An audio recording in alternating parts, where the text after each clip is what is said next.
What is Ovela Abera?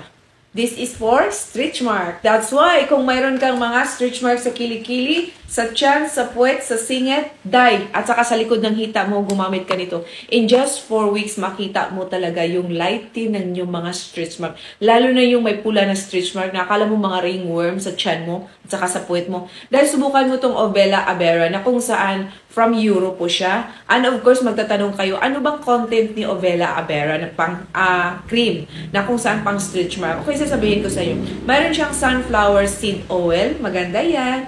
And this is my favorite Centella Asiatica na kung saan ang mga beauty product ko may content talaga ang Centella Asiatica. Even my sunscreen. And of course, mayroon siyang extra lipsam technology. O, di ba sobrang ganda? May sunflower seed oil, mayroon siyang Centella Asiatica extract, and liposome technology na kung saan nakakaganda talaga today. And it's 3-over active from Europe, itong Ovela Abera. And how to use this one, ganito lang natin. Ipapakita ko sa inyo, ano ba talaga ang cream ni Ovela. Napaka-klase ng packaging dahil packaging pa lang, pack na pack. And then, dapat kunti lang talaga ang paglagay. Katulad ko, wala akong stretch mark sa tiyan, and I'm so lucky. Kasi kahit nagkaanak ako, wala ako niyan. And nakita niyo itong stretch mark ko dahil naglalagay ako ng anong tawag dito? Ang buhok ng kilikili, tanawa dahil. Underarm, don't mind my hair sa underarm ko. Mayroon ako kasing nilagay dati sa underarm ko na kung saan mataas yung mercury. Kaya nagkaroon ako ng stretch mark sa kilikili at hindi ko yan ikinahiya.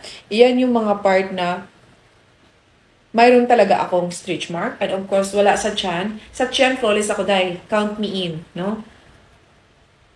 So, mayroon din dito na part, again. So, nilalagyan ko siya. And this is consistent dapat morning at saka gabi. Tapos, i-massage niyo ang paglagay. Ganito maglagay ni Ovela Abera cream stretch mark para sa mga may ringworm sa tiyan, sa puwet, at saka sa likod ng hita. That's why, hindi ko muna yan siya i-close. Gusto ko muna siyang ipa-dry to make sure itong cream na ito for stretch mark talagang babalik sa normal na skin ko, magpa-flatten siya. That's why yung mga stitch mark mo dyan na medyo pula, brown, dye, magbe-blend yan sa skin mo basta gumamit ka lang ni Ovela Abera Cream for Stretch Mark. So if you want to have this, just click my yellow basket. Consistent ang paggamit, dapat morning, pagkatapos maligo, at saka sa gabi din. So ganun lang ha, huwag munang maglagay ng kung ano-ano mga deodorant sa kung saan na part or lotion sa ano ninyo, sa mga stretch mark niyo.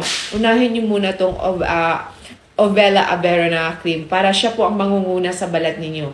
That's why, again, it can help you also sa mga kababaihan na gustong bumalik ang alindog na wala malang bakas na stretch mark. At kung malalim talaga yung stretch mark nyo, continue lang yung siya gamitin until na mawala talaga siya. So, mas nakakatipid kayo kung bumili kayo ng 3 nito. Kasi ako bumili ako ng 3 nito. Gaya ng sabi ko sa inyo, pag nagpo-purchase ako ng product, hindi pa isa-isa. Talagang 3 buwan talaga na. Same with my Capsulix Glutathione. First purchase ko dito, talagang 3 months akong nagtitake nito. That's why bago ko siya makitaan ko muna siya ng effectiveness.